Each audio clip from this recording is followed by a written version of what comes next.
Welcome to Sideboob Cinema, your podcast within a podcast. My name is Jonathan Astro. With me is Ricky Orpike and AJ. Ow! That's amazing. That was really good. It's too good. It's too good. It's so good it's not funny. You know? I just had to listen and marvel, you know? So this is our second last spooktacular for the year, is that right? It is, yes, yeah. Because really our portfolio is mainly, boobies. Titties. Yeah. That's right. And every now and then the spooks and the boobs come together. But, ultimately, I'm just thinking of AJ's partner, Frank, really. He needs some Joe Esterhaus films in his life. And he does. We're here to give it to him. So that's what's going to happen week after next. But today, Fright Night, 1985. What's people's relationship with this movie? I have wanted to see this movie for over 20 years. Jesus Christ. So this is like a big journey. Yeah. Me and my brother and sister, we used to go to the video store a lot and we'd always tiptoe through the horror section. And the VHS cover for this film used to scare the absolute shit out of us. It's got the house with the cloud and the, sort of the ghouls with the teeth. And it is one of the most epic illustrated posters of the 80s. Absolutely. So good, they didn't even bother with this sequel doing anything different. They just went, fuck it. That's right. we got right. it right the first time. They just changed the house. They just go, fuck it. Here we go. Yeah. It's it's so good. And I wasn't disappointed, actually. I really enjoyed this film. And I'm going to watch it a bunch more times. That's a glowing review. AJ? I'd never seen it before and I loved it. Great. Well, that's fantastic. Well, I enjoyed it, and I'll get into the particulars later, perhaps. But maybe we should knock off this synopsis. What do you think? So 17-year-old Charlie Brewster, played by William Ragsdale, is a fan of horror and he's a fan of a television program called Fright Night, hosted by former movie vampire hunter Peter Vincent. One evening, Charlie discovers that his next-door neighbor, Jerry Dandridge, played by Chris Sarandon, is a vampire responsible for the disappearances of several victims. After telling his mother, Charlie asks his girlfriend, Amy Peterson, played by Amanda Bearsey, and his friend Evil Ed Thompson, played by Stephen Jeffries, for help before contacting the authorities. Detective Lennox goes with Charlie to Jerry's house to question him, but his roommate, or male companion, depending on your reading of the situation, Billy Cole, tells them that Jerry is away on business. Charlie reveals his suspicions about Jerry's vampirism, and Lennox leaves furiously. That night, Charlie is shocked to see Jerry inside his house, having been invited in by Charlie's mother. Later, Jerry visits Charlie in his bedroom and offers him a choice: ignore his vampire activities or else. Charlie refuses, brandishing a crucifix at Jerry. When Jerry tries to push him out the window to his death, Charlie stabs Jerry's hand with a pencil. Jerry destroys Charlie's car in retaliation and threatens Charlie over the telephone. Charlie turns to the vampire hunter Peter Vincent for help, but Peter dismisses Charlie as an obsessed fan. Amy, fearing for Charlie's sanity and safety, hires the destitute Peter to prove that Jerry is not a vampire by having him drink what they claim is holy water, but is only tap water. Peter discovers that Charlie is right about Jerry's true nature after glancing at his pocket mirror, noticing Jerry's lack of reflection, causing him to accidentally drop the mirror. Peter then flees, but Jerry learns of his discovery after finding a shard of mirrored glass on the floor. Jerry hunts down Evil Ed and turns him into a vampire. Then Ed proceeds to visit Peter and tries to attack him, only to be warded off when burned by a crucifix to the forehead. Meanwhile, Jerry chases Charlie and Amy into a nightclub.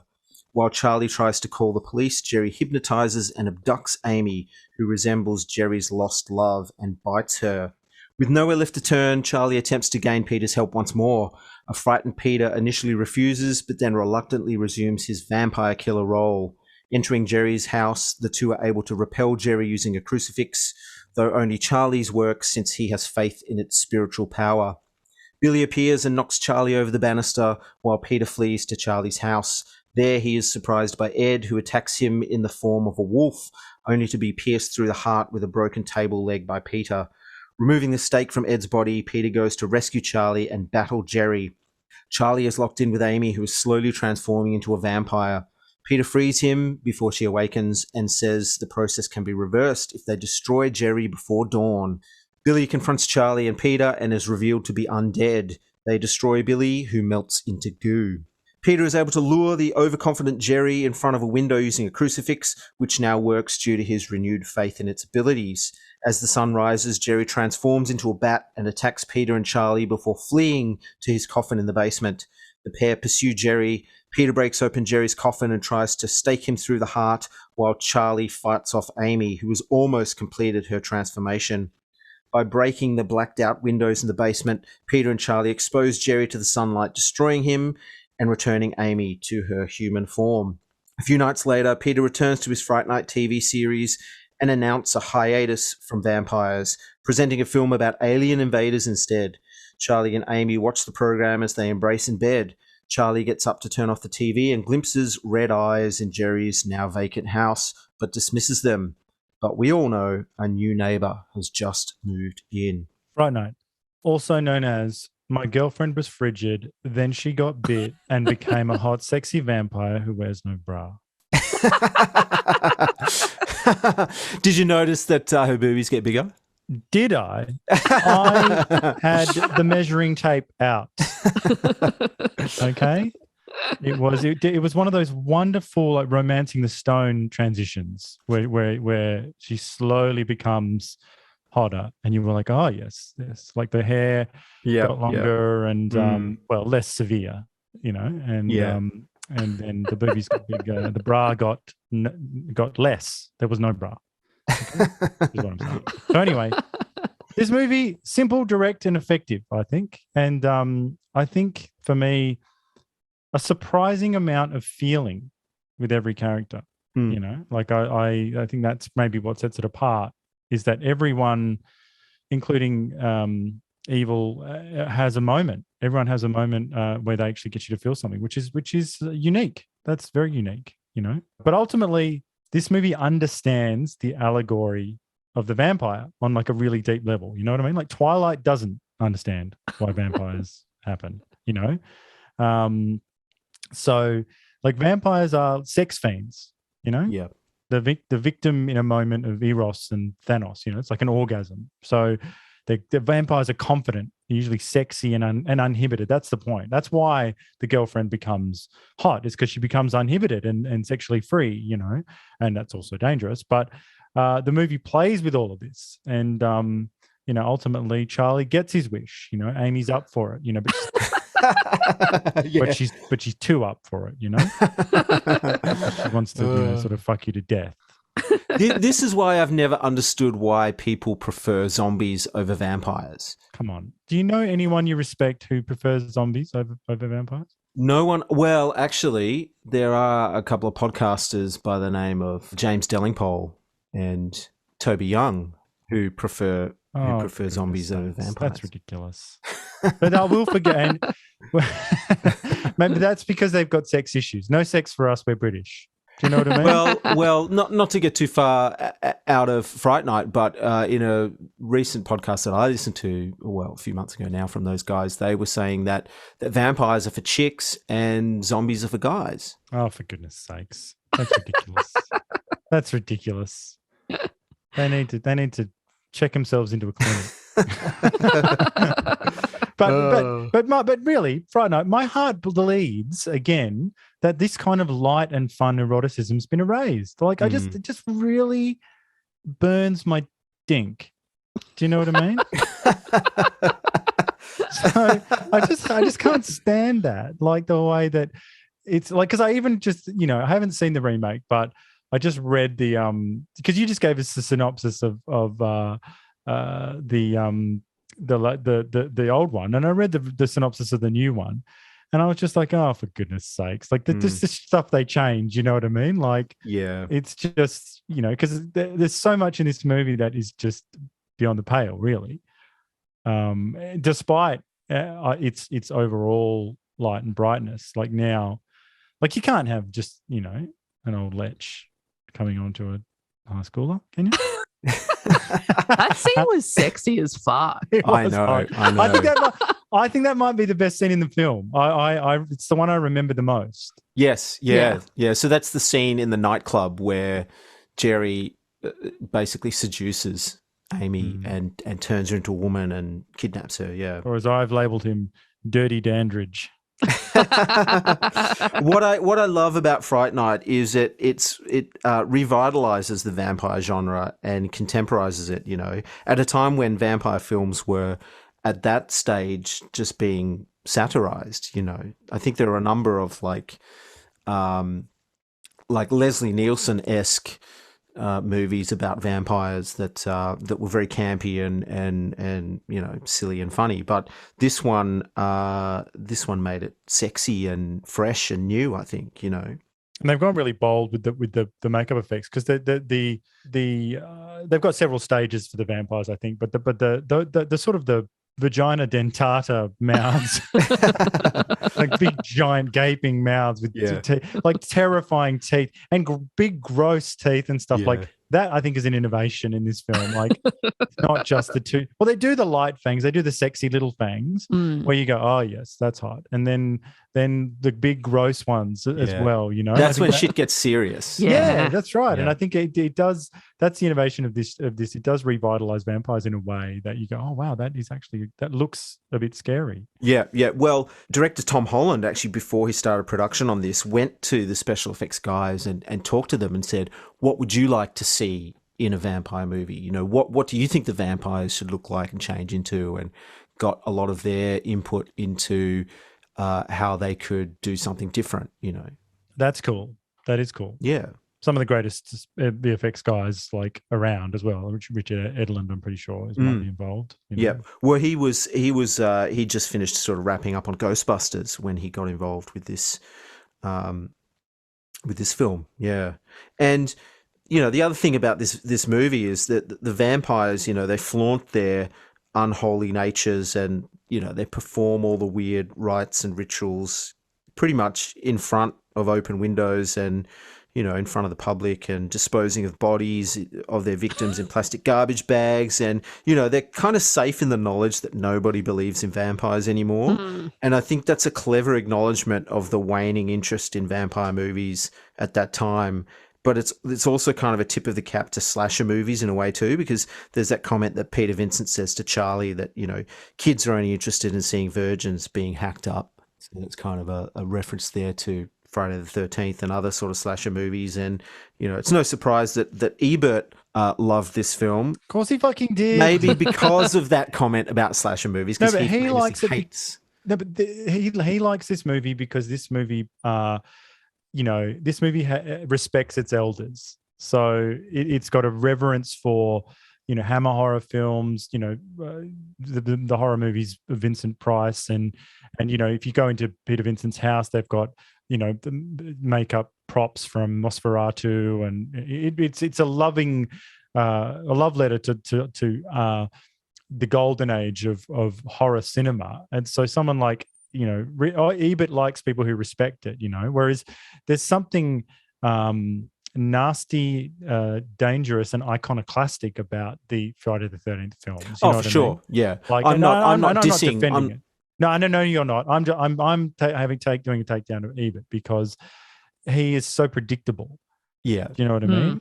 Like, he's so predictable. Like, of course he like, this movie is great and it does work on all those levels, but the reason he likes it is because it's got all that stuff in it, you know. Whereas he's not he's compromised. He can't look at those slasher films and see any good in them, and I think that is unfortunate, but it is what it is. Yeah. Yeah.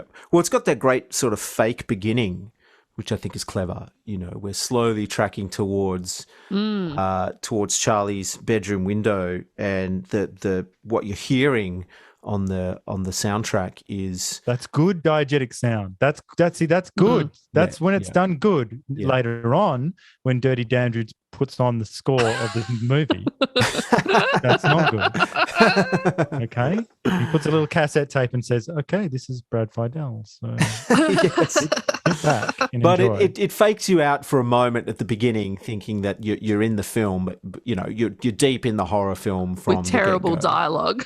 Actually, their fake horror film is great. It's great. Yeah, hissing, Yeah. limp Yeah. hissing. So they actually shot portions of a fake film to be Hammer horror played. film. Yeah, to be played on Charlie's TV, and the composer also wrote a score for that too, which he had fun doing. My favorite bit is Peter Vincent lifting up the steak and it's backwards. Yeah. It's so simple, you know. It was so much fun. Charlie's room was amazing. Charlie was dream living. He didn't need to have this vampire come next door. I know. Like, he had the ultimate setup. Those bedrooms, I think the synthwave community is sort of in love with those bedrooms in particular. But we all look at that bedroom and just go, oh, wow. Like, I've always wanted to have a neon sign in my bedroom and, like, you know, you've got all the media set up and everything. But actually, you know, now that you think about it now, you go, yeah, but it would be a bit nightmarish now, because really when you get older and in the modern era, you're like, oh, well, actually we should be having, you should be having the least amount of stuff. That's right. Not the most. Not the most, you know. You should, and in fact, when you go in your bedroom, you shouldn't bring any electronics with you. That's you know, right. You know what I mean? Whereas Charlie's in that stage of life where you're like, more, just, you know.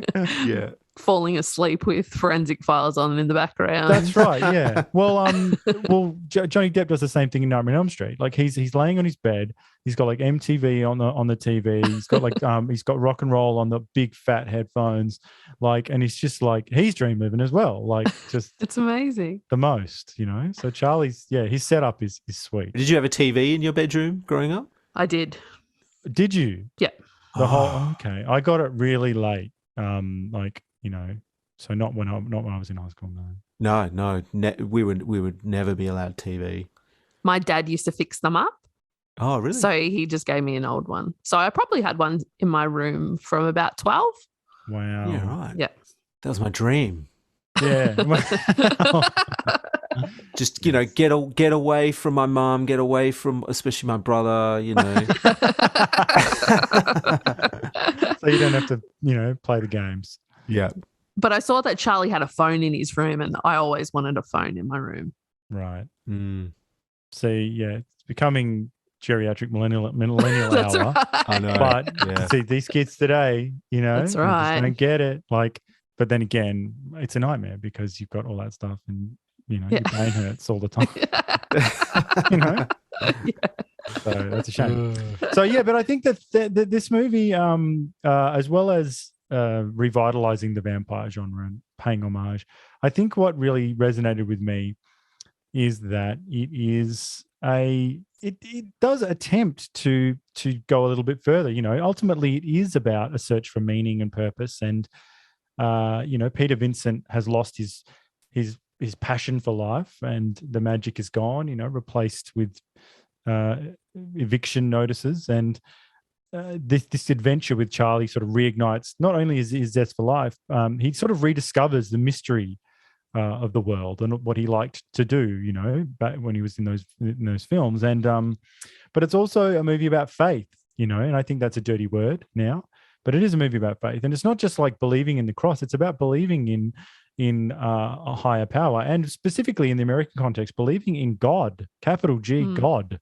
Do you know what I mean? Because if evil exists, then so too does good. You know what I mean? And through this process, at the very end, when he holds the crucifix up and he says, "You have to believe," and it starts to work, it's because he believes in God, and he believes in all of that stuff. You know what I mean? And I think that is, I mean, you also see that the religious overtones in the way that Amy is, you know, sort of holding off, shall we say, in cock tease. Well, you say potato, I say potato. Well, Charlie does stop short of using the F word, calling her frigid. Mm. Well, doesn't he? Yeah. Well, you know, I mean, I think he's just the straight shooter. He's he's just calling it. He's the reason he's a ref. He's just saying, I just call it like I see it. All right. You get me hot for a year and I got blue balls. And how old are they? They're totally, let's be generous and say they are at the very end of high school. Yeah, so you can give him a titty. Jesus. Well, they're supposed to be 17 in the film. Yeah, come on. Yeah, you think it is a bit rough, isn't it? A year. Come on. Come on. Are we going out or are we not? Well, get this. The actor who plays Amy, guess how old she is? Oh, no. Well, she looks older. 25? 27. I knew it. Boom. Because Marcy Darcy in Married with Children is like, it's her transformation in this movie is so fascinating to me because she was like, for whatever reason, even though she was the more upwardly mobile in Married with Children, she seemed like such a drag. You know what I mean? And so to see her in this, like, you know, she does look, you know, almost 30. And not in a like, you know, aged way. It just, she looks like just a woman. Yeah. You know what I mean? She doesn't look like a girl. They needed someone older because then the transformation wouldn't have worked as well. Yes, and it would have been just wildly inappropriate. Like if they just cast Barely Legal, they just go. So anyway, she's 18, and in this scene, this is the scene where you get your titties poking through the nightgown. Whereas they can just come to her and they can say she's 27, she's been around the block. They can just say, oh, you know how it goes. You know the score, and she does know the score. So there it is. But I think it's good casting because, you know, Amy does come off as the girl next door, and she's I think also she's got like a nice comedy edge to her performance as well, like particularly early on in the film before she starts to transition, you know. Charlie. He just won't. Actually, him ignoring her is if you're listening and you don't have a partner or anything, Charlie's behavior in the first part of the movie is how to get a woman, by the way. Like that would almost 100% work. Get them on the hook and ignore them. Be lovely later. Oh. Be lovely later. At the beginning, be a bit of a prick. He's done it the wrong way around, hasn't he? He has. Like, because he, like, you know, if you're a punk bitch at the beginning, then Amy's not going to, you know, like, she's not going to be there for you. She's going to put burger in your face. Yeah, like she does. Gross. Yeah. Gross. Usually it's like a drink or an ice cream or something like that. But this is like, you know, meat and sauce. Dirty burger with onions and you know. A dirty sloppy Joe. That's a shame. Evil. Let's talk about Evil. Okay. Oh, Jesus. So, I fucking love Evil. Yeah, but I got a message from AJ that said, Evil makes my vagina drier. Is this true? Yeah, it's true. So how gross is he? Is it because it's just because he's gross. I like the character. But his balding, is that a problem? Or? Oh, all of it. Oh. He's got a little rat face. Because balding when you are his age is fucking brutal. Yeah, it is. Do you know what I mean? That is rough. That's a real tragedy. You know what I mean? His voice. Ugh. But he was okay. Who's a bigger loser, Shelley from Friday the 13th Part 3 or Evil? Oh, that's really tough. So you think Shelley's a bigger loser? I think so. Yeah.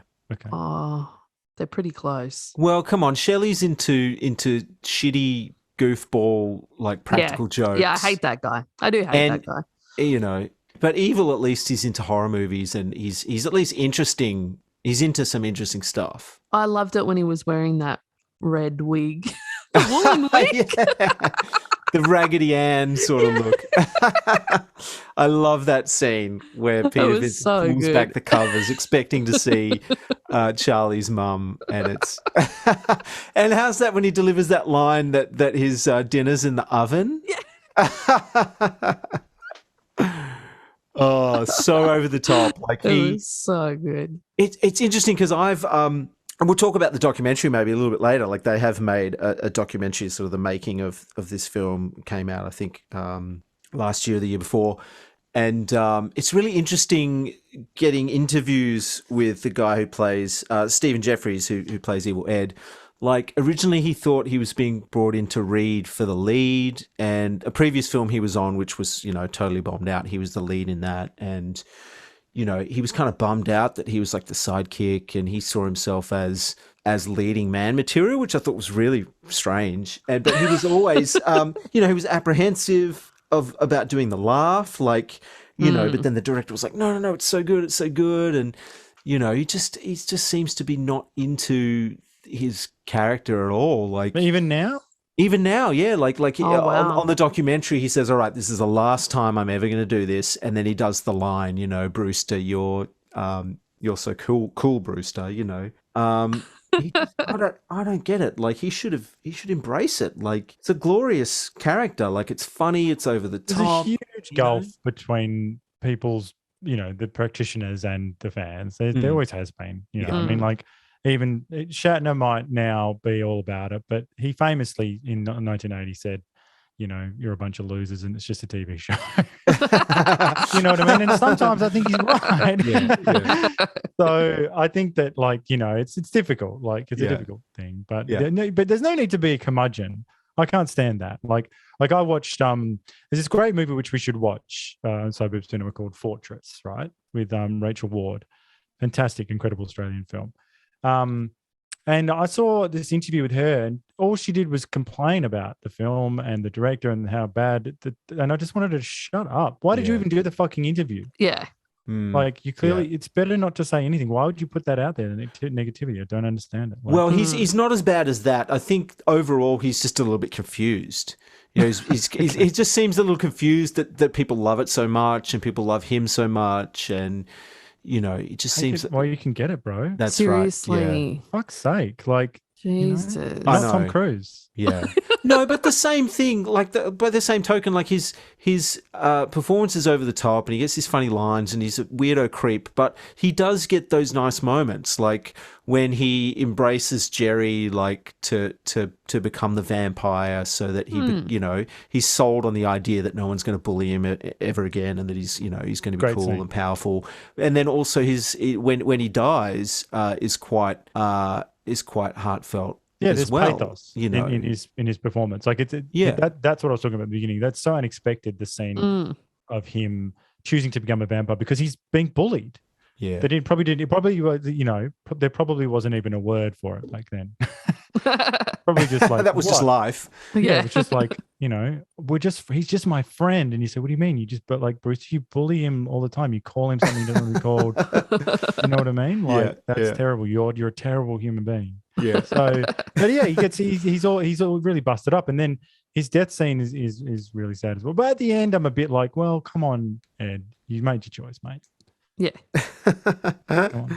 So no, but I think he's a fascinating performance, and I think it's interesting that I mean, he's so popular, obviously, with the cult audience that they named the doco after him. His line, yeah, which the director sort of came at that really, really late. The original ending was going to show Peter Vincent on his TV show transform into a vampire.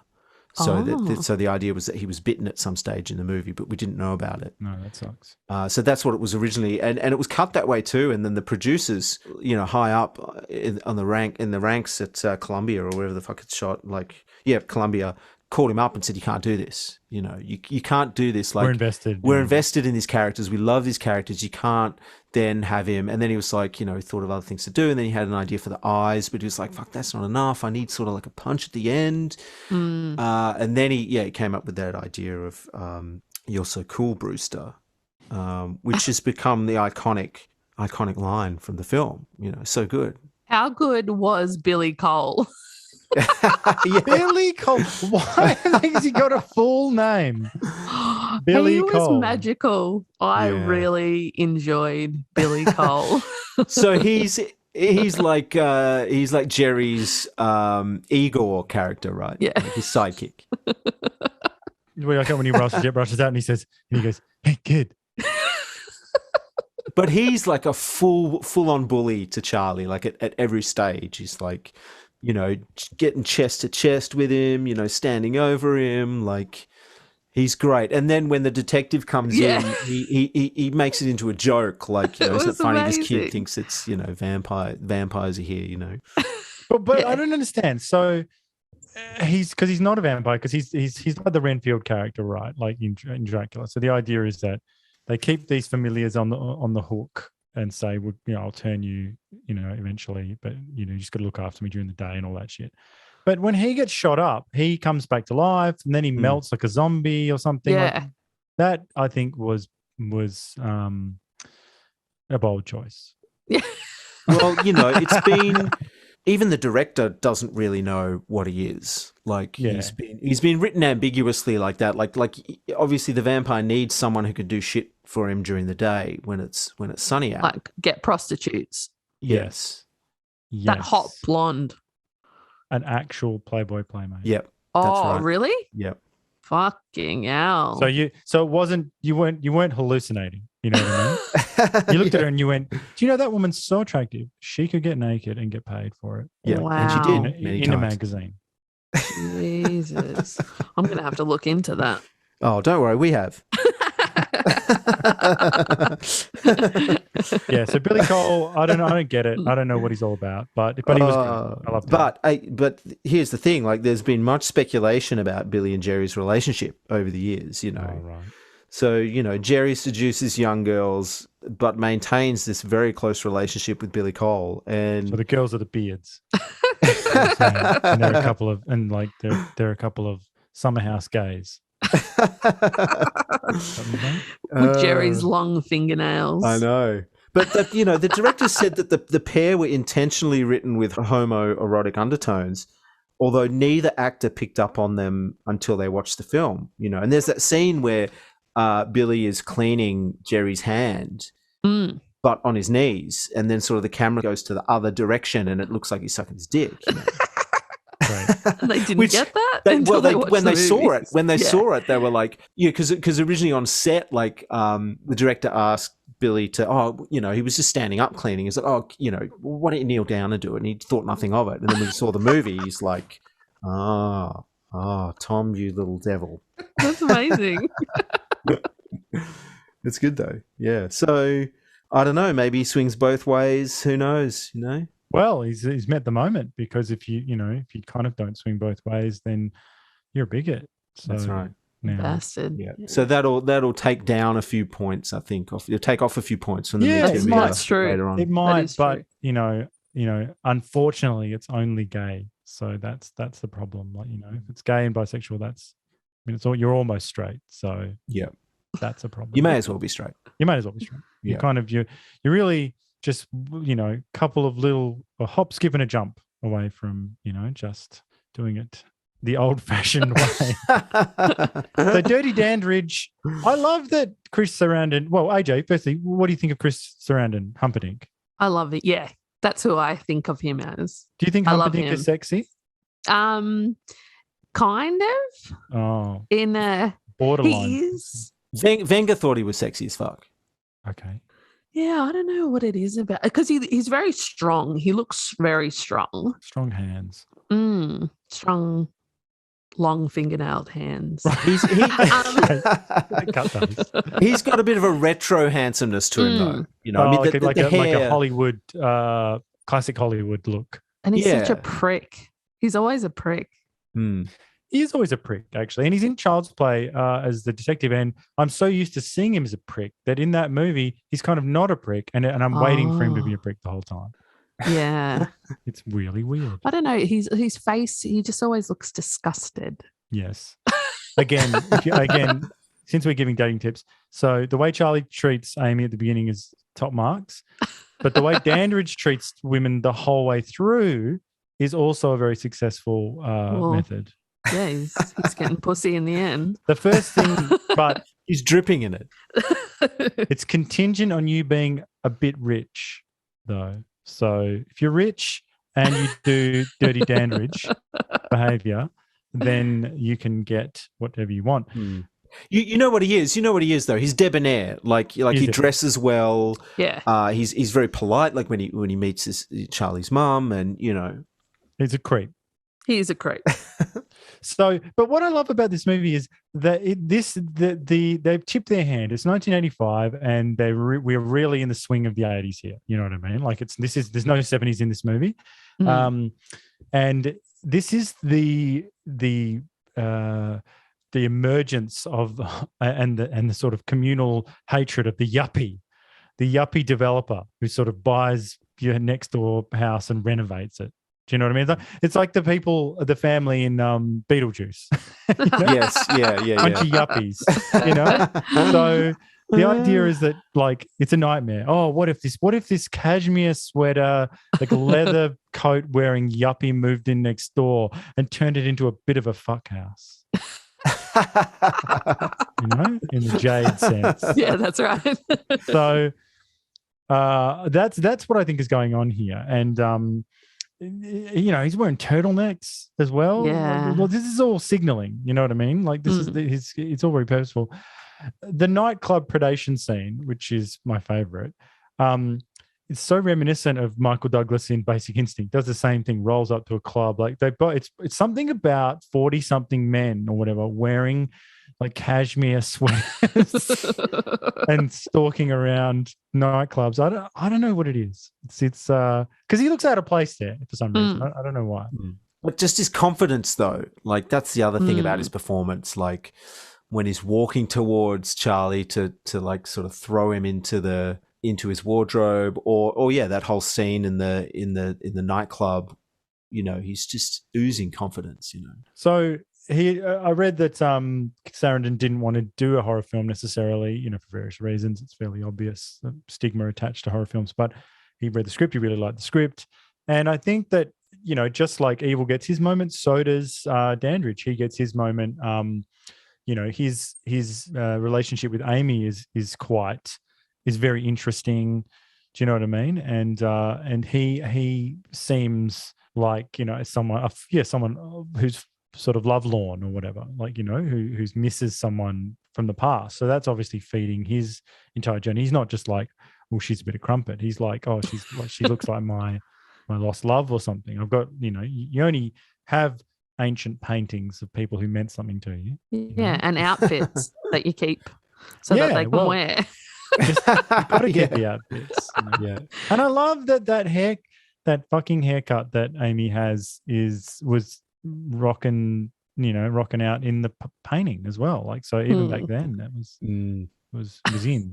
Well, fashion goes around in cycles. It does. 100-year cycles. But like, is the pudding bowl haircut worse than Amy's sort of man short hair at the beginning of this? Or I think so. Yeah. Yeah. You think the pudding bowl's I think worse the pudding than bowl's this? worse. Yeah.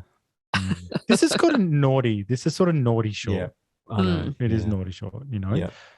In the old parlance, you'd say tomboy look. You know, I don't know that we can't say that anymore. We've got to say, here's your puberty blockers. I affirm. Yeah. The other scene that's interesting is when Jerry he's it's just before he throws Charlie into the wardrobe, but he says to him, you know, he just seems tired. He kind of shakes his head. He seems tired that he has to go down this violence path, and he says to him, listen, I'm going to give you a choice here, you know, just turn the other way and we'll both go about our business, you know. And that's when Charlie gets out the crucifix and, you know, stabs him in the hand and whatever, and, you know, shits on from there. But you also get a sense that he just wants to go about his, you know, bisexual vampiring ways, be left alone, you know, to stop having people staring at him through the window. Just like, you know. Yeah, it's enough. Leave me the fuck alone. Let me be with Billy Cole and kill pros.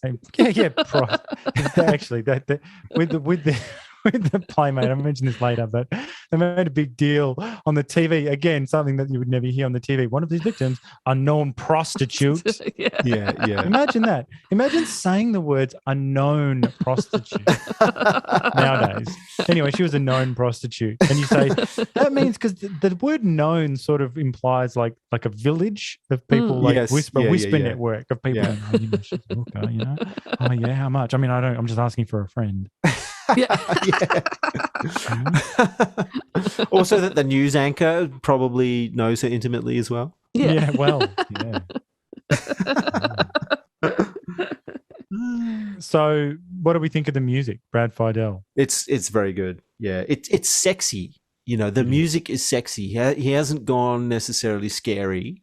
There's a few early on. He's gone a little bit curious, a little bit Bi-curious. supernatural, bi-curious. Yeah, Supernatural bi-curious. I like it. That is good. That is good. Yes. That should be in your next album. Yeah, I'm ghost gender now. Yeah. So good. So, no, but this movie sort of has a theme, but it doesn't necessarily have character themes. No, it sort of has a recurring. It's synth based, but also what people sort of misidentify as an electric guitar is actually an electric violin. Oh, really? Yeah, which is interesting. And Fidel came to that idea, trying to link it a little bit to Jerry's character and the fact that he's hundreds of years old and he's probably witnessed a few violin recitals in his day, so Dandridge loves the music because he pops it on, as I say, in the seduction scene. He's got the soundtrack ready to go. Yeah, so he's Columbia TriStar soundtrack, puts it on the radio, and we hear "Come to Me," the main thing. That original theme there was also had lyrics to it. Come to me. Yeah, so then that scene had the lyrics in it, and Fidel loved it. Of course he did. He did it. And he did it, yeah, of course. But he does admit that it took away from the scene, which it does, because you actually see a little bit of it in the documentary. They put a little bit of it with the lyrics over. It's on the soundtrack. It's on the sound, so you can hear it on the soundtrack, but it doesn't work in the scene. No. It works way better as just instrumental. But yeah, look, it's just a bridge too far, because but the 80s was the era where they were experimenting with this. Because I suppose the burden of knowledge again is that we expect now, that's why that basketball or what scene or whatever works when it's like, and I wanted the dick, I'm gonna go away. Like when you've got that, you better change lanes. Like when we laugh at that, but in the 80s, it was all up for grabs. Like it could have gone either way. Like they and there was a few attempts at this, like in the first Rambo and First Blood, the Jerry's Goldsmith, they've got music over that song, the theme, which they got at the end, and they don't push on with that after that film. It just sort of, they just tried it, and they're like, yeah, I don't know, it's too much. Yeah. Too much. The scene, it would have worked better if it didn't show him putting the stereo on. That it's just the music's just underscore. And it is very of the minute though. Like in terms, like that's, see, again, we forget the burden of knowledge. That technology that he's using is fucking cutting edge. A cassette tape. Yeah. Do you know what I mean? 1985, like a cassette tape in a wicked stereo. Yeah. Like we look at it and we go, oh, geez, like, yeah, he likes vintage stuff, but it's all brand new. He's a yuppie. Yeah. And like, it's not an 8-track. It's not, it's a cassette. Would have been magical. So I guess because again, it links they've really tried to link Dandridge with they're like, what would a modern Dracula be? Who would he be? Would he be Donald Trump, in the 80s? Would he be president? Who would he be? And they go, oh, well, he'd be a yuppie and he'd be moving, this is how he would dress, and he would have this, he'd have the hi-fi stereo, and he'd probably be really at home at like a singles like yuppie bar or something, like, so they've really tried to link it here, and I guess but lyrics, it's too much. We can't, because you can't have it all. You can't have them looking at each other, play the music, and then lyrics telling us how to feel as well. Yeah. Well, I'm glad they didn't put that particular version of the song in that scene, because it would have just been just taken away from it. It would have been shit. Yeah. But they have a number of other songs throughout the film that they, interestingly, I think the music editor or the music supervisor actually wrote and then got bands and session musicians to record. Oh, that's cool. Which is interesting, and know them more in the club scene. But but there's a few scenes where that happens. Yeah, and they did get one band, escapes my name at the moment, that was a bit well known from the 80s to do. They did the Fright Night song. Jay Gale's band. Yeah, that goes over the credits. Yeah, which I like. You know, that's acceptable over the credits. Like, it would have been shit if it was in the film. Like if I don't know, if Charlie's just driving in his car and he's listening to Fright Night. That'd be fucking shit. Oh, so we've got another one. We've got another movie with Fright Night, like we do. Title song. Yeah.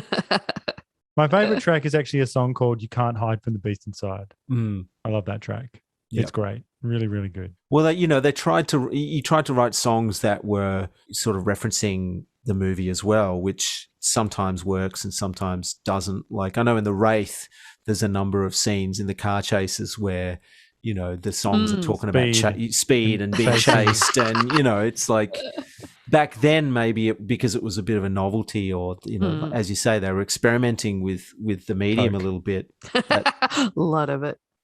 And a lot of coke, yeah. But it might have been a cool thing back then if you saw it in the day, but now it's just a little bit strange. How could Amy have so much faith in Charlie? Like, my high school boyfriend wouldn't be able to do that shit, beat the vampire. Like, she was... She had a lot of faith in him. Yeah, well, she was in love with him. Like, and, you know, women do go out with a lot of dickheads as well. That's true. And think that they're really great. No, but I know what you mean. She was confident that he could, you know, do all of this stuff. Yeah. And, seems like a lot. Yeah. Yeah. And I like that his mum didn't give a fuck either. Yes. Like, would you like a Valium? Baby boomer parenting right there. She was the original cool mum. She was, though, but she was also having Bloody Marys with Dandridge. Yeah. She's at Valium. Such a wonderful... That was such a wonderful sort of portrait of the 80s divorcee, you know, the middle-class 80s divorcee, like Bloody Marys. I got the feeling that you know, Dandridge was sort of tuning her a bit. Yeah. Oh, well, she was on the hunt, I tell you what. Yes. Yeah. She wanted to be Mrs. Dandridge. Sorry, AJ, I missed that. She would have sucked his cock. Just in case anyone didn't hear it. Yeah, she was down for the pound. Yeah. But yeah, I thought she was an interesting character. Yeah, well, she's not worried actually. Yeah, that they were going to nail at the beginning. They're upstairs in their room alone, two 16 or 17-year-olds. Yeah, you know, they come down. They're talking about, you know, using the creepiest language in the world, making love, and she calls them in, and, you know, doesn't even say leave the door open or alone or whatever. Have you had a lover's spat? Yeah. Well, she's talking about marriage. You know? Yeah. Yeah. Yeah, it was crazy. Little does she know that her son's, you know, for a year has been trying to get into those panties. That's right. And he can't even get a titty. No, nothing to see. Well, I have a few things to run through here. So let's start with that, you know, for our male Me Too scale. I think, you know, initially, you know, the film almost opens with Charlie sexually assaulting Amy in his bedroom, you know, and for the year before that, you know, we hear the damning evidence. We've been going together for almost a year, and all I hear is Charlie, stop it, you know. So two crimes here, you know. One, he's a rapist. Two, she's a Frigidaire. Okay, so that's bad. They're both crimes, is what I'm saying. They're both bad. So, Playboy Playmates. Heidi Sorensen is one of the victims, as we discussed. A known prostitute. Sex work is real work. You can only have a playmate of the month if it's a man. Absolutely, that's what I said. You know, we've established that if it's going to be a playmate, it needs to be a man. I don't know, maybe a trans man, if at all. I mean, this was at least a man of color. Well, it doesn't just matter. Look, the point is that it needs to be, Playboy needs to pivot properly towards away from the chubby. is what I'm saying, away from the chubbies they've been giving. So this was from an era when Playboy engaged in patriarchal terrorism, you know what I mean, by putting this Playboy playmate, you know, I mean that's what erections are really. That's terrorism in the pants. Okay. They're weapons of mass destruction. It's a sexual jihad. Okay. And they want you to look at the playmate's butt and say, oh, she's sexy, as we all did. Disgusting. So I think we need to dox the filmmakers at the end of this podcast. Seems to be what they do now. So anyway, Dandridge is a horny old devil. He has presumably had sexual intercourse with several attractive women, or at least has foreplay. You know, I mean, like, you know, I don't even know where to start. Like, you know, really, that is what it is. Charlie is also complicit in these sexual crimes. You know, he uses his binoculars to spy on the magnificent breasts of one of the victims. He's a peeping Tom. He's a peeping Tom, and you know, which is beyond the pale. So Dandridge looks at him, you know, as if to say, you know, hey, bro, you know, I got your back. You know, let's do her together. You know, you watch me do. You watch me do. Yeah. Okay, so when you think about it, Brad Fidel is also involved. His soaring violins are sonic erections. It's a boys' club. That's what I'm saying. It's a boys' club, disgusting boys' club, and you know, they're all in the dock today. Dandridge is also a pedophile who pursues and seduces Marcy Darcy at several points in the film, and you know what? She's totally up for it as well. A couple of times, she's hot for him. You can tell. So Amy becomes hot and bosomy after she's bitten, and the message is clear. You know, loosen up, you frigid bitch. Okay, that's what they're saying. Okay, be our sex toy. Get all sweaty so your nips kind of peek through the dress, you know, that clings to you. You know, again, disgusting is what I'm saying. I'm saying this is disgusting. Unless it's sex work, then it's empowering and beautiful. Okay? So these are the charges against Fright Night. What do we say out of 10 on the Me Too scale? It's pretty high. Yeah. Is it as high as Friday the 13th, though? Which one? Fucking all of them. Well, it's so strange because I think this is really bad. This is really high because it's charming. The film's charming. It's a winning film, and real characters are involved. You know, it's not. This isn't. You can't really dismiss it. With Friday the 13th, you can say that everyone's two-dimensional, right? Yeah. Yeah. Do we take a couple of points off for the bisexual neighbours here? Possibly. You could. That's an acceptable thing. Okay. So what are we thinking? Like 8? Yeah, I think an 8. Yeah. Well, I think that, you know, it was already at 11. So they're taking the 2 off, one for each of Dandridge and Billy Cole's penises touching in the night. Lightsabers in the night. Yes. So it brings it down to sort of an 8-ish, 8.5 maybe. It's bad. It's really bad. And once again, I had a great time. So, you know, that's the real crime here. The real crime is that I had a great time. So did I. So did I. Did Frank have a good time? Frank didn't watch it. Oh. So we'll have to watch it again. You will. Because I loved it. Yeah. Have any of you guys seen the sequel? No. I feel like maybe, but I didn't pay attention. Okay. And you haven't seen the remake? No.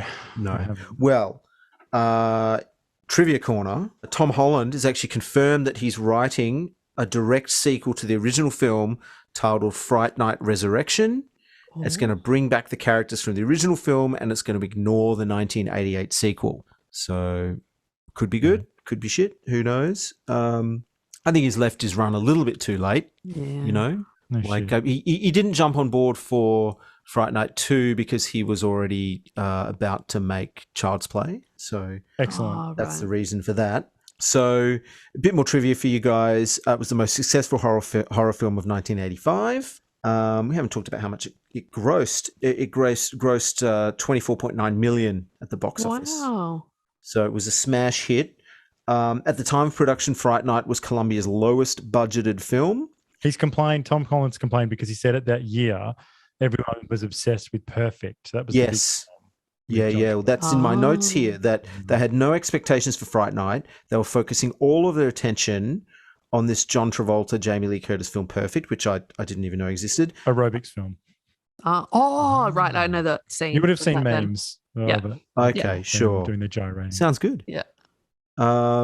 So they were certain it was going to be a blockbuster. And as Holland said, they never even came to set. He was left alone. He had total freedom for the film. So I guess that's pretty good. So in 1989, the film was unofficially remade in India as Kalpana House. It was set at Christmas time, and this version mirrors the original film, but the Peter Vincent character's occupation was changed to a priest, and there's a few additional characters and scenes were added. It includes several Bollywood musical numbers, and the dialogue and credits are primarily in Malayalam. I think that's how you pronounce that dialect of Indian. But all of the actors casually drift in and out of English as well. Sounds... I want to see that. Contact lenses. So the characters in this film, their eyes change quite magically, actually. But in those days, the lenses were hard plastic, which special effects guy Steve Johnson hand painted, and he also threw some glitter in there into the mix. They're lacquered and sanded. The cast could only wear them for a maximum of 20 minutes because they were virtually blind in them. You couldn't see. And they were thick and painful, and they dried out the eyes.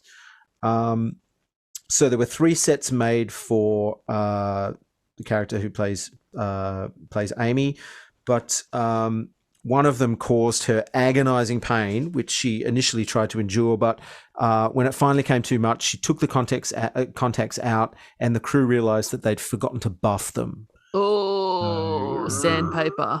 Jerry's burning skeleton towards the end of the film was actually an unused prop from Ghostbusters. It was supposed to be used for the librarian. Great. Oh. So that's good. So just to wrap up trivia here, in 2015, when asked his thoughts on the remake, creator Tom Holland replied, "Kudos to them on every level for their professionalism, but they forgot the humor and the heart. They should have called it something other than Fright Night because it had no more than a passing resemblance to the original. What they did to Jerry Dandridge and Peter Vincent was criminal." Yeah, well, just on that, so listen to this. So it says the script makes some changes. So it says that Charlie and his mother are transplanted from Iowa to Las Vegas suburb. Amy, played by Imogen Poots, is feistier and sexually aggressive. Evil Ed has endured a falling out with Charlie prior to the film. Peter Vincent is a horror magician modeled after Chris Angel. The Billy Cole character was omitted, and Jerry Dandridge is no longer the lovelorn vampire. He was described by Evil Ed as the fucking shark from Jaws and has different intentions for his victims. That sounds like they don't see this. This is, I should probably watch it and roast it properly. But it just sounds like this is the sort of stuff that really pisses me off. It's this kind of, oh yeah, we're just just bringing it up to date, just bringing it up to date, and you say, wait, don't you understand that? Like, what are we saying about the people who you guys love this movie and a lot more than I do? I like this movie, but you guys, you really liked it, and there's a shitload of people out there who like it so much so they made a fucking documentary about it. This is a really popular movie. People love this movie. What the fuck are you saying about those people that you sort of change that, these essential things like Dandridge's,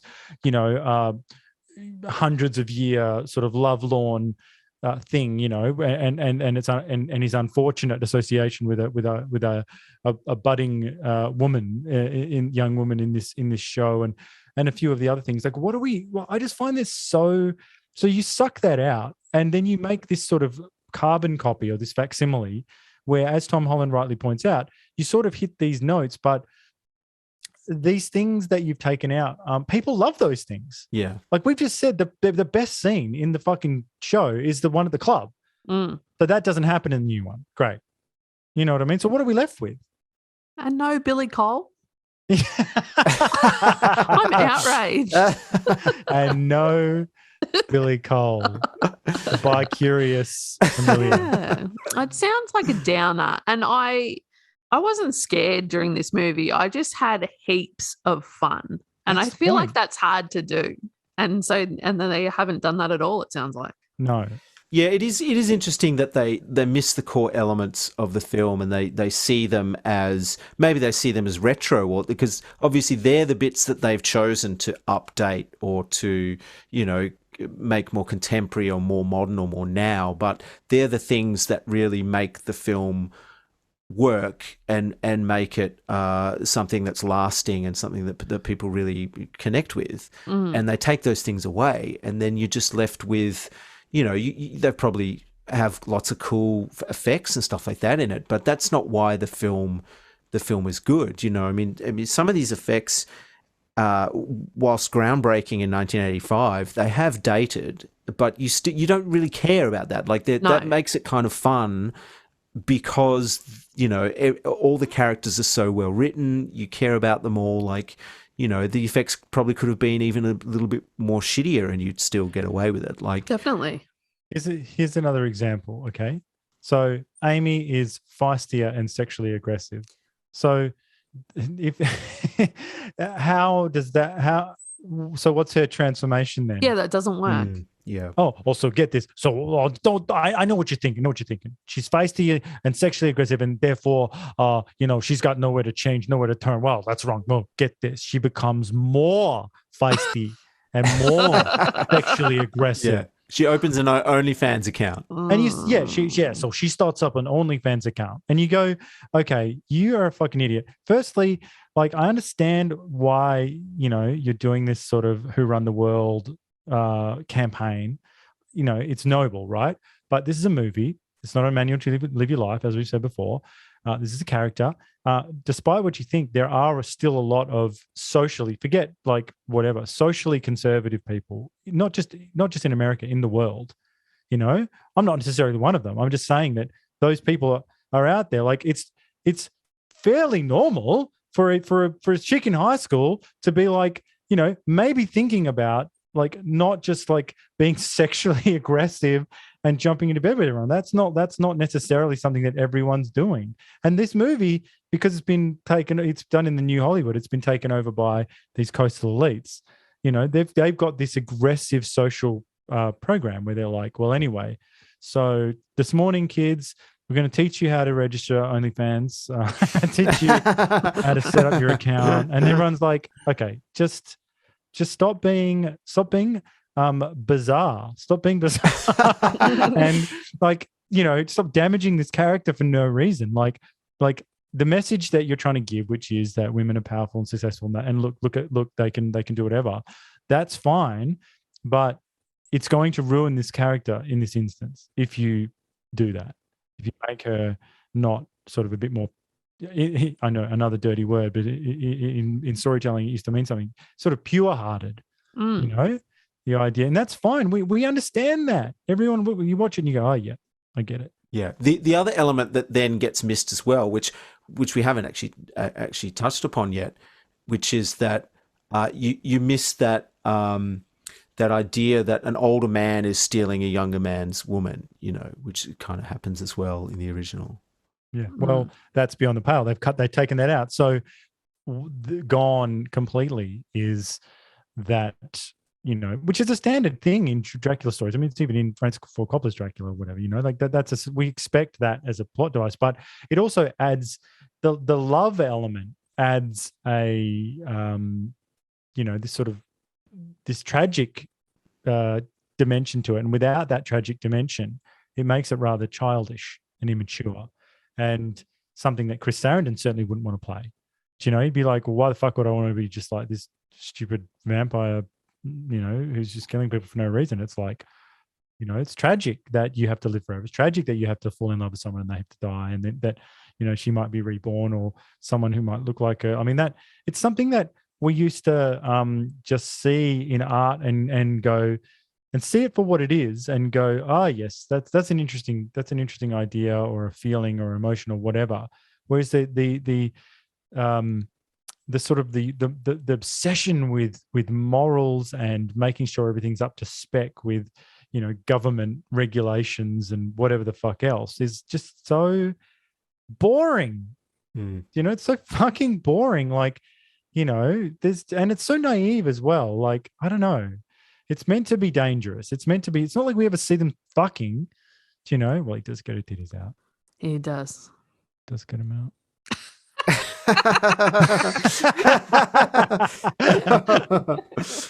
I don't know where I was going. Anyway, I'm outraged.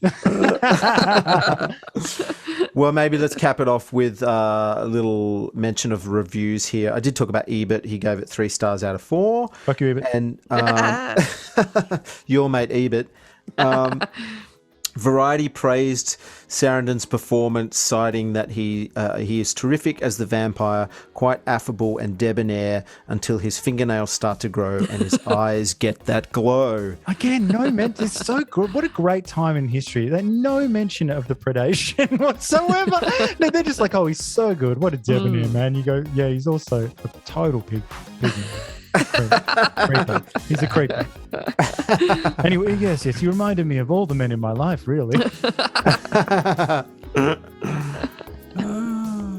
Great stuff, everybody. Well, I had a great time. Me too. So last week of the Spooktacular, we are going to do Demons. Is that correct? Demons. Lamberto Bava. Oh, you guys are going to love this movie. It's I can't wait. So we're going to watch Demons. Have a great time, and say goodbye to that Spectacular. Well, we'll have to do it again next year. Yeah, sounds good. Hopefully we're not cancelled by then. No. Mos Def, we're going to be cancelled by then. We said what we said, AJ. I only said sucked a dick. I'd say that in everyday conversation. Sweet. Yeah, I'm good. I don't know. To be honest with you, I think my Me Too section today was pretty heavy. Yeah.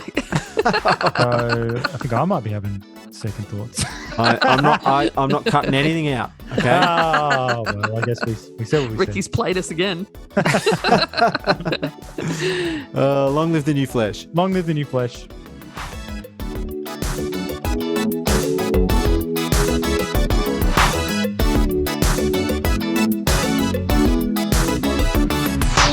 Get prostitutes. Yes.